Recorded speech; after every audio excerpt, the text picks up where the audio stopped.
Pension മുടങ്ങിയത് ചോദ്യം ചെയ്തുള്ള ഇടുക്കി സ്വദേശി മറിയക്കുട്ടിയുടെ ഹർജിയും ഇന്ന് ഹൈക്കോടതി പരിഗണിക്കുന്നുണ്ട്. 5 മാസത്തെ പെൻഷൻ മുടങ്ങിയെന്നാണ് മറിയക്കുട്ടിയുടെ ആക്ഷേപം. ഇതിൽ ഹൈക്കോടതി സർക്കാരിന്റെയും അടിമാലി ഗ്രാമപഞ്ചായത്തിന്റെയും വിശദീകരണം കൂടി തേടിയിട്ടുണ്ട്.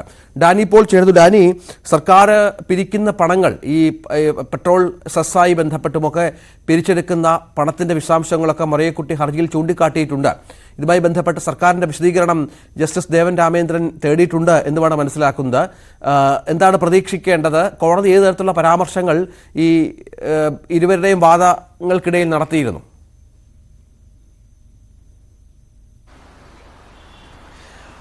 രഞ്ജിത്ത, പെൻഷൻ മുടങ്ങുന്നു എന്ന് ഒരു വ്യാപകമായ രീതിയിൽ തന്നെ പലയിടത്തു നിന്നും പരാതികൾ വരുന്നു. പലർക്കും ലഭിക്കാതെ വന്നതിനെ തുടർന്ന് പല കാരണങ്ങൾ ചൂണ്ടിക്കാണിച്ചിട്ടുണ്ട്. പല ഭാഗങ്ങളിലും പെൻഷൻ മുടങ്ങുന്നതായിട്ടൊരു ആക്ഷേപങ്ങൾ ശ്രദ്ധയിൽ വരുന്നുണ്ട്. പ്രത്യേകിച്ച് ഈ മറിയക്കുട്ടിയുടെ അടക്കമുള്ള സമരങ്ങൾ, ചെടുത്തിയുടെ അടക്കമുള്ള സമരങ്ങൾ വലിയ രീതിയിലേക്ക് സാമൂഹ്യ ശ്രദ്ധ പിടിച്ചുപറ്റുകയും എല്ലാം തന്നെ ചെയ്തതാണ്. ഇതിനാണിപ്പോൾ ഹൈക്കോടതിയിലേക്ക് അടക്കം ഈ ഹർജിയായിട്ട് തന്നെ മറിയക്കുട്ടി വന്നിരിക്കുകയും ചെയ്യുന്നത്.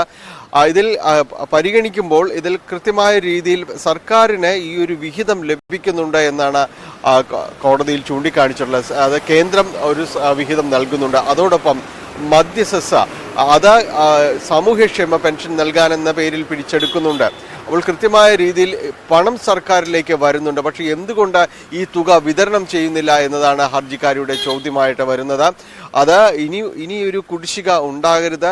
ഇപ്പോൾ ഉണ്ടായിരിക്കുന്ന കുടിശ്ശിക, അതിൻ്റെ കൃത്യമായൊരു വിതരണം നടത്തണം. അതോടൊപ്പം തന്നെ ഒരു കുടിശ്ശിക ഇനി വരരുത് എന്നെല്ലാമാണ് ഇവരുടെ ഹർജിയിൽ പ്രധാനമായിട്ടും തന്നെ എടുത്ത് പറഞ്ഞിരിക്കുന്നത്. സ്വാഭാവികമായും ചില പരാമർശങ്ങൾ ഹൈക്കോടതിയുടെ ഭാഗത്തു നിന്ന് പ്രതീക്ഷിക്കാം. പ്രത്യേകിച്ച് ഇത് വളരെയധികം പരാതികൾ പല ഭാഗങ്ങളിലും തന്നെ ഉണ്ടാകുന്നുള്ള ഒരു കാര്യമാണ്. അതുകൊണ്ട് തന്നെയും ഈ ഹർജി പരിഗണിക്കപ്പെടുന്ന വേളയിൽ പരാമർശങ്ങൾ പ്രതീക്ഷിക്കപ്പെട്ടേക്കാം.